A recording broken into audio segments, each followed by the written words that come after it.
You're listening to Sox in the Basement, a production of the Broadcast Basement Limited, where every show is 30 minutes of good and comes from a basement bar on the south side of Chicago. Pull up a stool, pour a cold one, and join us right now for Sox in the Basement. Heard everywhere podcasts can be found, and always at soxinthebasement.com. Since we last spoke, Grady Sizemore got thrown out of a baseball game, and good for him, because I don't know if he'll ever be a major league manager after this season is over.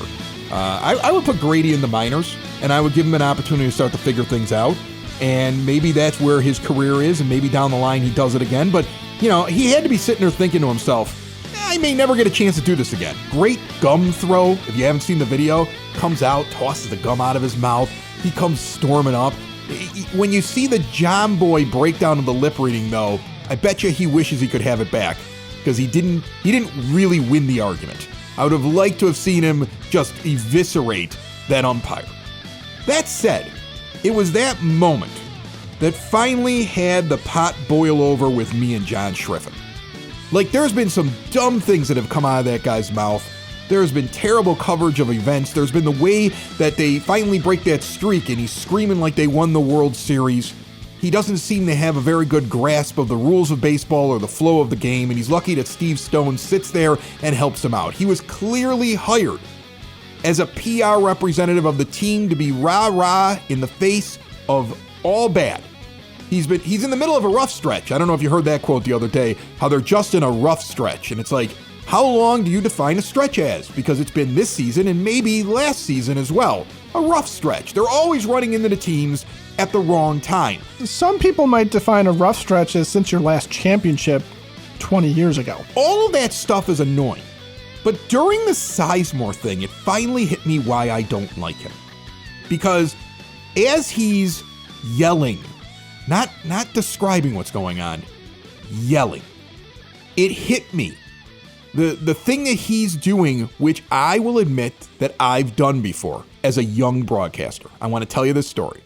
My first job after college at the University of Illinois, where I had been a morning radio guy at WPGU, 107.1 The Planet, Champaign-Urbana's Modern Rock, 107.1 The Planet. And I was the top-rated morning guy, 18 to 34, 25 to 54. I had all the good demographics back then. I was a rock morning guy. I had an awful lot of fun. Ed was there. First, he was on my show. Then he became my boss and would pull his hair out as, you know, the mayor would show up and yell about me, and the police would try to arrest my stunt guy, and I was suspended for 2 weeks. You always paint this picture that I was pulling my hair out at you. You do realize that I was the one sitting there going, Chris is Chris. He'll be fine. Like, that's why I took the job. I was just, you know, the shield. Right. You were the shield, and you had to be a big shield at that time. And then I had like a 6-month break while I was trying to figure out where I wanted to go, and I had a bunch of job offers. And I was going to go someplace other than my hometown, much like John Schriffen. He's not from here. And I had to take a job that wasn't the exact format that I was used to. I was a rock morning radio guy, and the best offer out there with the best company that was available was like a top 40 station that was playing in sync in Wheeling, West Virginia. So here I am, I'm a Southside Chicago guy. I'm going to Wheeling, West Virginia. And I show up 6 months after I've used a microphone last. And the program director at the time, as I'm getting the show together and getting ready to take over mornings, in that first week says, you know, you really should go in and learn the equipment. If you want to, come in the middle of the night and work. And just introduce some songs and get used to hitting the buttons so that you're ready to go. And I said, that's probably a really good idea so that I can practice and be ready. So I go in at midnight for a couple nights in a row. And I don't want to use my regular voice because I have a cockiness about me. I have this thing where it's like, well, eventually I'm going to be number one in this town, which I ended up being. But I'm going to be number one in this town, and I don't want to start off being the guy that was on in the middle of the night. That's beneath me. That's how I felt at that age, at 22 years old. Okay, I was a little bit too big for my britches. So I get in there, and I'm going to introduce songs, but I don't want to be me, and I don't want to call myself by my real name. So I come up with a fake name. And I'm in West Virginia, so all of a sudden I start drawling like this. And I start talking about anything that's country. And I start making fun of things and Yanks. And I start treating them like they're the dumbest people on earth because my opinion of them was that they were dumb hillbillies from West Virginia. That's what I thought. Just a bunch of dumb hillbillies. They're into drinking moonshine in the hills. And yeah, that did appeal to the lowest common denominator. Of the people listening to that radio station that late at night, there were some that called up like, gee, Chris, or whatever I was calling myself, Jim Bob. Gee, Jim Bob, you're the funniest DJ. Welcome out to West Virginia. And they'd be all excited, and I'd be hooting and hollering with them and everything else like that. Because I had this stereotype of them, of what they were because where they were geographically located. They were beneath me. They were dumb. When I listen to John Schriffen go into that weird accent when there's something exciting going on, where he's like, we ain't taking that.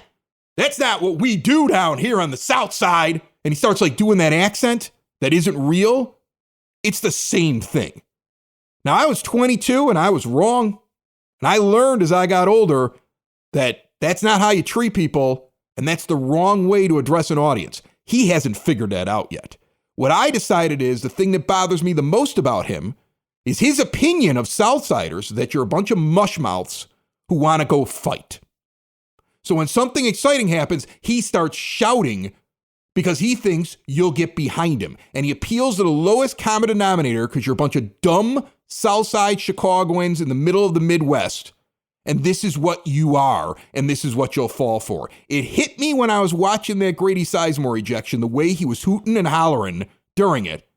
And then as I think back to other moments where there was conflict on the field, think about it. He goes into a voice and he starts placating to a stereotype of what Southsiders are. And I think that's why people are turned off by him more than not understanding the game. Because it's why I have decided, even though there's an episode, go back and listen to it, where I was like, maybe they're all picking on him because he's from out of town and this is unfair. I don't think so anymore. Yeah. I now I have a real problem with him because it's finally clicked for me why he's so off-putting. And it's for the same reason I was off-putting back in 2000 in Wheeling, West Virginia, pretending I was Jim Bob and talking about shine. Well, you know what? And I think you hit something there too, because what did we like about Jason Benetti? Was it that Jason Benetti was hysterical? Was it that Jason Benetti spun great tales about baseball? Was he Vin Scully, painting beautiful pictures of the game in your mind as he's speaking? No, Jason Benetti was a guy who understood what White Sox fans are. We're a bunch of savvy people. We love baseball. We understand what it takes to win. We understand what it takes to lose, because we've seen enough of that. And we're not to be talked down to, right? And also Benetti, being a local guy, understood that the stereotype outside the city of Chicago that we're a bunch of gangsters and thugs and all we do is shoot at each other, yell at each other, and talk like the guys on Chicago PD and Chicago Fire and all that stuff, where they've got the fake, exaggerated Dan Aykroyd accent from Blues Brothers. That's not what we are, right? And it does, I think, grate on people a lot more when you don't act like you understand the sophistication of the South Siders, of even the North Siders, honestly. Even the stand-up thing, Ed, the South Side stand-up thing, when you put it in that prism, he's basically saying, like, stand up and we're fighting. It's us against everybody. Oh, yeah. But it's more of a, that's what we are. We're a bunch of brawling Southsiders, and we're dumb enough to fall for it's just a bad stretch, too. Like, I'm starting to find it insulting when he does that. And I couldn't figure out what was so off-putting. I'm like, am I not giving this guy a chance? I've got to be one of the last people that have really come down on him. Because I understand what it's like to go into a town where you're not from there. Like when he screwed up the Vec thing, and it was like, well, he called him Veek. I was like, well, that was dumb. That's probably on his producer. Well, yeah, he's from out of town. That's on. There's plenty of people that could have corrected him ahead of time. Right. I mispronounced San Joaquin Valley the first time I was doing radio out in Bakersfield, California. Called it San Joaquin. Like, oh no! Somebody should have told me. I don't know. I don't see words like that on street signs when in Chicago. That's just not a common thing. We don't have San Joaquin Boulevard here. Yeah, we don't have one of those. So like I got it, and I was trying to make excuses. I can't do it anymore. Now I just find him insulting, and it really is in those moments when if you listen, he starts to gain an accent. He starts to change how he's talking. And it's like a caricature of a South Sider. It's a stereotype, and it's belittling. And it's bad enough that we have to listen to him tell us that this team isn't that bad, but that's belittling. And I think that's the thing that finally convinced me. Like I just don't like him. Maybe it changes. Now, unfortunately, we're probably gonna have to put up with him next year because this is the kind of team that just digs in, man. You tell them you hate something, they go, we're going to give you twice as much.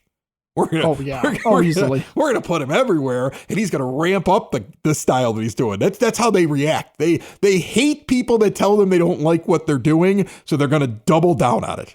Guaranteed. Exactly. But at this point, I'm kind of done.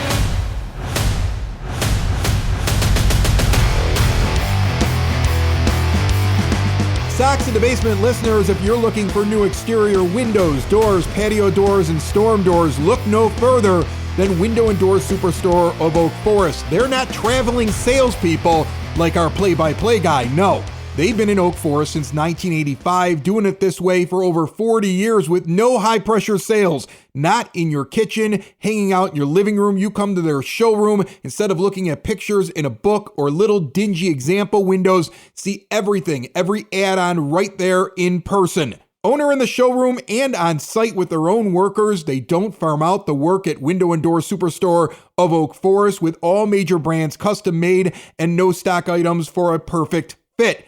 They are a half block east of 159th and Ridgeland at 6280 159th Street. Window and Door Superstore of Oak Forest. See more at windowdooroakforest.com. So I've been thinking about Jerry, which is unfortunate for me. I know. I'm a glutton for punishment, but I've been thinking about Jerry, and I've been thinking about what Jerry has been doing, right? He clearly has some goals. He's asked the state for $2 billion to build up a stadium and an area around the stadium. He's buying his own TV network to try and raise better revenue there. And we have the long-standing thing of always finish in second place, always leave him wanting more. And I'm wondering if Jerry really understands, if he's a good enough businessman to understand how he could get this done and actually make it better. And it would be beneficial to White Sox fans, but he's just going about it kind of the wrong way. And we know he's going about it the wrong way because we can see and hear and smell and taste everything that's going on around the White Sox, and it's all bad. But we were talking about John Schifrin, and we know that the White Sox are going to go to their own TV network, okay? And I did some hunting and looking around to see what kind of revenue he's getting off of his ownership in NBC Sports Chicago and how much it gave. And MLB Trade Rumors published this. The last known reported for all the teams was 2022. So in 2022, the White Sox made $60 million off of their revenue, off their television revenue, and that's what was reported. That tied them with the Reds and the Tigers. But it put them behind the Dodgers, Yankees, Angels, Phillies, Rangers, Braves, Mariners, Cubs, Red Sox, Giants, Mets, Cardinals, Astros, A's, and Diamondbacks. So they're towards the bottom of the list there. And the ones that are the most interesting there are the two that really own their own networks, okay? The Yankees have owned the YES Network forever, right? They control all the programming there. And the Mariners are now in control of Root Sports Northwest. That's really interesting because I just read an article the other day. It was on CBS.com. Matt Snyder did a thing about billionaire owners, and he was trying to point out who's good, who's bad. He inexplicably did not spend enough time on Jerry Reinsdorf and focused on Bob Nutting out of Pittsburgh, but he talked about Hal Steinbrenner. $1.5 billion is what Steinbrenner's worth, and his team is worth $7.1. Forbes also had Reinsdorf at around $4 billion in his own net worth. So what's interesting is that Reinsdorf's worth more than Steinbrenner, at least according to this article, by a good margin. And yet the Yankees are worth more money because what Steinbrenner has done. And you could say, well, Steinbrenner's only worth this. Well, when he sells the Yankees, or if he ever were to do that, all of a sudden he's got an awful lot more money. Oh, absolutely. But one of the things that you look at is how do you raise TV revenue as a station owner, right? And so one of the things I looked at, and this is where I wonder if Jerry Reinsdorf is smart enough to understand what he has. Because once upon a time, this regional network we had, when it was Comcast Sportsnet or NBC Sports Chicago or whatever it was, there was some actual programming on it, right? You remember they had Sports Night. They basically had a recap Sports Center style show. They had Beer Money was that quiz show that they would do where they'd go around and ask trivia questions and hand out some cash right on the spot. They had a staff of personalities that went beyond Chuck Garfien. And there was reasons to tune in when the White Sox weren't on or when they weren't just replaying a game. And they also, of course, have Blackhawks games in the offseason and Bulls. But I was looking at what the Mariners do with Root Sports. I was looking at what the YES Network does. They have actual programming. Like the Yes Network plays Premier League soccer games, like Manchester City, and there's another one that I can't remember right off the top of my head, but they play those games. And then they have Yankees programming. And then they have programming that surrounds the Premiership games. They have programming that surrounds the Yankees, like the history, like historical games and meeting with players. They had something called Top Step. They were interviewing a player. And then the Mariners have local college sports and other teams, other regional teams that they're covering, and it's original programming, right? So all day long, you can tune in and get some interesting sports. Do you know what NBC Sports Chicago plays most? What do they play?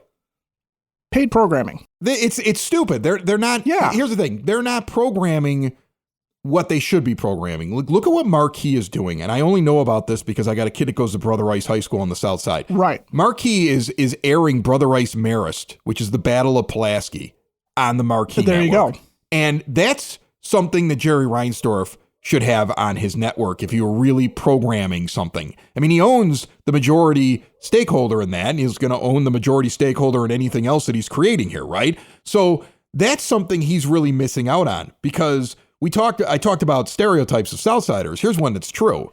Southsiders love their high school sports. Well, there you go. It's the only place in the world of all the places that I've lived where people sit down and talk about football games or basketball games from 20 years ago and can rattle off the rosters and the head coach from some team that played on the South Side and had a magical season back in 1997. There's an untapped market in it, and Marquee's starting to figure it out. That right there should be on a Jerry Reinsdorf network. He also needs to get over himself and look at the programming that's being put together independently by White Sox podcast, even if he hates them. And that's the thing. We exist. Okay, we don't exist in a vacuum, right? Our podcast, all the other podcasters that deal with the White Sox, part of the reason why we have the popularity we have, let's face it, is because outside of the pregame, the postgame, and the actual broadcast, there's very little White Sox programming because, again, NBC Sports Chicago, which, as you pointed out, Jerry owns half of. We fill the void. Right. There's no original programming. There's like World Series of Poker. They had something about like competitive tag on there, which actually was the one most interesting thing. I'm like, it's the Ocho in the middle of the day. But even I just looked up the Marquee Sports Network, the programming for today. It is all original Cubs programming. Even at 1 a.m, they're running something about Harry Carey. Even as a Sox fan, I'm sitting there, I'm like, you know what? Maybe I'd watch the thing about Harry Carey if I'm up at 1 a.m. What's NBC Sports Chicago going to run? A paid program about something. Why are they doing that? Well, here's the thing. Here's what strikes me as. It strikes me as a paid programming is money in the bank. You're running a sports network, and then in the off hours, somebody is paying you to run all their stuff on your show. And it's a short-sighted approach. It's a way of saying, okay, I own this station. It's going to air my games. I don't have to pay to have my games on the air. And I get all of the revenue from anything that is sold commercial advertising for my game. And then in all the other moments, I'm just going to sell to whoever wants to buy time on my network. It's very short-sighted because what you should be doing is saying, how do I build my fan base? How do I continue to connect with them? How do I get them so involved with the team they become like a rabid WWE wrestling fan who will sit around and watch 9, 10, 12 hours of programming and look at internet shows and everything else every week because they're keeping track of all the different wrestling superstars that are out there. And folks, that exists. And what the Yes Network is doing, what they're doing out in Seattle is saying, that exists. Marquee is starting to figure out that exists. And those are the people that are going to believe your message more likely than not. And if they don't believe your message, they're still going to watch because I would sit around and say, okay, I got nothing to do. I'm going to flip on some White Sox programming here. I'm going to see what the team is saying so I can talk about it on my show. And it gives me something else as a fan to digest. And there's a reason that this Sox podcast, after 6 years, brings in what it brings in. I say, I'm not giving out anybody's numbers here, but I've talked to the guys over at the 108. I've had conversations with other podcasters that are in this thing. We've all taken a little bit of a hit because of how bad the team is, right? Like there's a point where you lose just like, let's say 10%, maybe 15% of your listeners because they're so angry with the team they turn the thing off, right? But the rest of you are still there. I can look at my numbers right now and I can see it. The rest of you have been with us through this terrible thing. You're not at the ballpark, which is funny. Jerry lost you. We didn't. The team didn't, and we didn't, but Jerry did. And it's about fan engagement. If I'm engaged as a fan, okay, let's talk about Andrew Vaughn, right? The guy that has been told to us by the team is a team leader and everything. If I had seen a half-hour show that Andrew Vaughn is just sitting there talking to Chuck Garfien, and it's played repeatedly to where, like, okay, it's not just a spring training thing or something like that, where I can see it, I might actually get to like Andrew Vaughn. And I might want to go see him play. You follow him around. I mean, you don't need to put Chuck in everything. Chuck's in everything. You follow him around. You get other people that talk with him. You get him in looser environments. You bring him down here to a place like the 9-foot Homemade Oak Bar. You put him on with the 108 guys drinking someplace. You get them out there and you start showing that what they're doing. When they do something charitable, have a day where you follow them out there and you do like a half-hour thing about what they do with the kids out on one of these White Sox fields. I don't know who he's employing wrongly over there. Like who is the person that should be coming up with this? But whoever it is should be thrown out the door unless they've come up with these ideas and Jerry just doesn't want to do it because the short-sighted thing is just to sell the time. That's what it is. And you know that's what it is because of how he treats the other things. I was looking at the stadium experience and honestly, the more engaged fans are on television and streaming and online, the more that likely they're going to come to the ballpark, right? And so one of the most simplest things, right? Look at Milwaukee. Milwaukee has, first of all, 33 million, half of what the White Sox made on TV for Brewers. But the Brewers, what's the big thing going to American Family Field up there, formerly Miller Park? It's the tailgating, right? It's a lovely stadium. I don't know if it's better than Guaranteed Rate Field, but it's tailgating. Well, the White Sox have that too. But it costs $10 less to park. And that doesn't seem like a big thing, but when it's almost $30 to park at a White Sox game, you're less likely to tailgate. You're taking public transportation.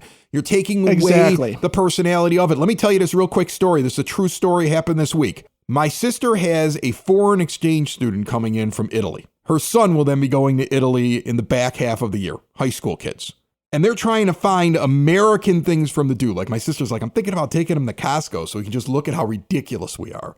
Yes, there you go. That's as American as you get. Because you don't have stuff like that there in Italy. If you go to Italy, like it's like a corner shop, and you got to go to another corner shop for another item, and it's still really old world. So I'll take him to something like that. And then she was like, I think I want to take him to a baseball game because that's really American, but I don't want to take him to a Sox game because if he walks into a place that's got 3,000 people surrounded by a bunch of parking lots in the middle of the open, he's going to be like, what is this? He's going to be bored. He's going to hate baseball. She's like, and she's a diehard White Sox fan. And you know what she said? I think I'm going to take him to a Cubs game. I'm going to take him in there so he can see the neighborhood. I'm going to take him in there so he can experience the sights and the sounds. I'm going to take him in there so he can see what they have built up around the ballpark. And I'm going to take him in there because there's stuff going on inside of there. It is a very different experience. That was her honest take with somebody who's going to see baseball for the first time as a White Sox fan, because she's like, if I bring him to a Sox game, he's never going to want to look at baseball again. And he's going to think we're all terrible people. Like, who are these dumb Americans that spend all this money to walk into this lifeless place? And it's not to put down the fact that there aren't things going on there. I know there's tailgaters out there. I know people have events out there. We go to Cork and Carry at the park all the time, at 33rd and Princeton in the shadow of the ballpark. You heard the ad at the beginning of the show. Our official sponsors, we love them there. And if you go out there, spend some money with them, get your food there. Bring the whole family in before the game. Have a good time after the game. It's always a party. I might hit there this weekend. But even with that, there's just not enough of it. The experience over in Wrigley is something completely different. And he had nothing but 40 years to make it better around there. And he could have taken one of those. He could have taken one of those parking lots. You're telling me this guy, he was able to get a free stadium. He was able to get a free stadium where they have to buy a certain amount of his tickets if he drops below 1.5 million in attendance, if I'm not mistaken. He gets guaranteed money in this sweetheart deal that he got when he got this new stadium. You're telling me he couldn't have turned around at some point and said, I'm going to take all the parking lot area that runs along those railroad tracks. I want to put an alley right there. Then I want to put buildings, and I want to put a row of them right down there. And I'm going to own all the shops. I'm going to sell things out of there. I'm going to have a museum there. I'm going to have bars there. I'm going to have nightlife there. I'm going to set the whole thing up. It spills out into where the parking lot is. That's what I'm going to go do. The Texas Rangers did that right around the time that he got his new stadium. And that's what the Rangers have. If you go to Texas, they built a village. is what they did. He had every opportunity to do that. Now he's sitting around telling you he needs $2 billion in state dollars so he can do it now at 88 with everything that he's failed at over the last 40 years. That's the thing that, like, I know you're talking about this is what he should do, but I don't want to give him any money to do it, Ed. Like, in my mind now, if he in the offseason says I'm moving to Nashville, I'm going to say bye.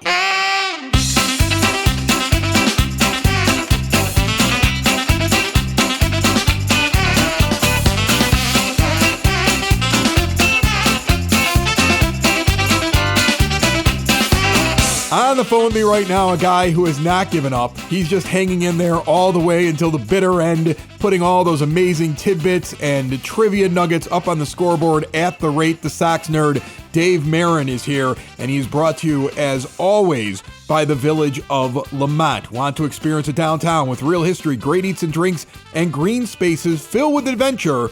Visit the Village of Lamont. Shop, dine, drink, explore. This weekend is the Taste of Lamont, and in 2 Saturdays, on the 21st, Sox in the Basement out at Pollyanna's Oktoberfest at the Forge in Lamont. See everything they have going on in Lamont this weekend and beyond at lamontdowntown.com. Nerd, what do you got for me this week? Chris, Travis Jankowski made an amazing catch against the White Sox on August 28th at Guaranteed Rate Field. His home run saving grab over the left field wall robbed Andrew Vaughn of a walk-off homer and doomed the Sox to a 3-1 loss to Texas in the second game of a doubleheader sweep. The hubbub around that catch was that it was the greatest catch of all time, or the greatest catch people had ever seen, or the best catch of the season. While it was an amazing snare and prompted as much noise in the scoreboard room as any play in recent memory, I think we should pump the brakes on this one. In fact, I say it's not even the best catch in that park. That honor goes to Dwayne Wise, whose juggling grab after he slammed into the wall preserved Mark Burley's perfect game of July 23rd, 2009 against Tampa Bay. Besides its unabashed greatness, 3 things stand out to me about Wise's grab. Number 1, Wise was a 9th-inning defensive replacement. Manager Ozzie Guillen put him in center, moved Scotty Pod to the left, and removed Carlos Quentin from the game in what you would call a Wise move. Ha ha. Number 2, the play was responsible for my most viewed tweet, and it didn't even come during baseball season. While the NFL was trying to figure out a reception during a playoff game in 2018, I tweeted out a picture of the Wise play with the words, "Hey NFL, this is how you complete a catch." For some reason that resonated, and it has currently been seen by close to 50,000 people. Number 3, that play scared the heck out of me. As that batter, Gabe Kapler, was coming to the plate, I was frantically scrolling through my evergreen stats looking for a graphic to display. I paused when I saw a stat that read, quote, broke up the Padres' Chris Young's perfect game with a leadoff homer in the 8th for Milwaukee on September 7th, 2008. Yikes, jinx alert. In the objective world, it was a perfect stat. In my world, however, it would have caused quite the ruckus. I'm glad I never found out how intense that ruckus would have been in the superstitious world of baseball. A catch I wish I'd witnessed was Juan Uribe's diving stab into the stands in the 9th inning of Game 4 of the 2005 World Series in Houston. That catch is one of the most overlooked and underrated in MLB history, and certainly as good or better than the comparable one Derek Jeter once made. Before I get to my zinger, a reminder, you can access my blog at soxinthebasement.com, and there is plenty of Sox Nerd material on Twitter and on the scoreboard at Guaranteed Rate Field. My zinger? Well, my zinger last week kind of blew up in my face as Baseball Reference altered its rookie status rules, so Corey Lee is no longer the most prolific home run hitting rookie catcher in Sox history. It's now Ed Herman and Bill Naharodny. I reached out to Baseball Reference about that one, and I will let you know what they say if they get back to me. Moving on.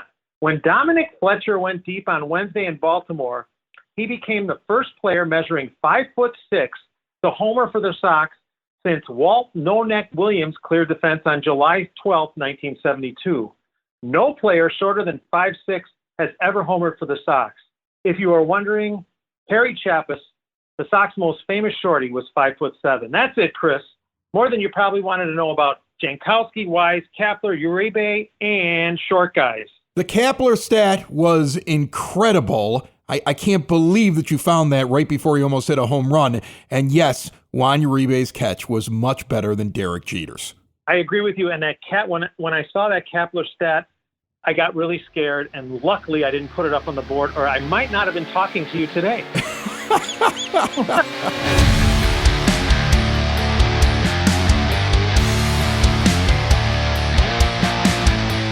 I feel like any White Sox fan, not just us, any White Sox fan could walk in today, get 15 minutes, and rattle off and explain 15 great ideas that they should do immediately that would make them more money. No matter how bad the team is. I think White Sox fans could walk in right now and say, what are you doing? It's been so obvious for so long. Get this done. Even if it's something crazy, like naturally it's happened. I remember when the stadium opened up, my dad had one of the great ideas. He looked at that concourse on opening day, first game ever in that ballpark when it was just a mall and everything was blue and concrete. And he looks out at that concourse and he goes, you know what they should do? They should build a bar all the way around that concourse. Yes. Bring up bar stools and just make it open seating. It'd be one of the coolest things in baseball. That's one of the things, he says better at the ballpark. So I'm reading a blog called The Stadium Journey. And these guys have been to all the ballparks. And here's the thing. They actually like guaranteed rate field. They love the food. They think White Sox fans are great. They understand our frustration. There's a lot to like about it. The neighborhood around it, they said there's just nothing to do, and they rattled off a few places that are in the area that you kind of have to get to. And that lowered the scores there. But one of the things I noticed about like them versus say Colorado, where Colorado, they built Coors Field in the middle of like one of the best parts of downtown Denver.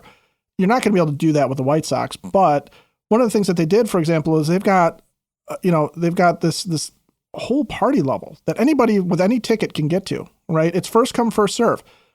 And you go there and you can sit there and you can spend the entire game there. And sometimes it's standing room only, but they said it's like the best spot in the ballpark. But anybody can go there. It doesn't matter if you've got the tickets that are at the purple row in Coors Field where it's a mile above sea level, or if you're paying $120 for one of the box seats. Anybody can go and party. And that's what's missing, right? Because you and I went to a game where we had to go to that club that's off in the corner, and you have to pay extra to get in there, and you only have to have a certain type of ticket to get in there. And then you had to pay for the food in there, which is a little bit more expensive than what's on the concourse in some cases. The Huntington Club, which I thought was a bad experience. Exactly. You know what I'd rather do with my entertainment dollar? Go to the other corner into the thing that, like, I know it was the Revolution Club. Now it's another. They just sell it to whatever. It used to be Goose Island, right? Yeah. But it's in the corner over there, down the third base line, and it's sitting at around where the 300 level would be or 200 level would be, where you can come up the stairs off the concourse and walk into it. And it's 21 and over. How are they not walking around the ballpark and understanding the first thing that everybody flocks to? Is they're like, instead of sitting in my seats, I'm going to go sit in that open seating at a high table overlooking the stadium. Instead of sitting in my seats, I'm going to go find that little open space where the Goose Island section used to be. Instead of sitting in my seating, if there isn't anybody at the fan deck, that is a great seat when they have it open and they haven't sold it, and they let you come up there and sit there. And look on the most empty days at that ballpark. People go buy their beer and stand at the little tables on the concourse and watch the game. They're shoulder to shoulder. Again, where the bar could have been. That Dad came up with 30 years ago. 15 minutes, Ed. 15 minutes. 15 great ideas with explanations from every White Sox fan if they would just open their ears. Sox in the basement. Sox in the basement. Sox in the basement. Sox in the Basement. Heard everywhere podcasts can be found, and always on soxinthebasement.com.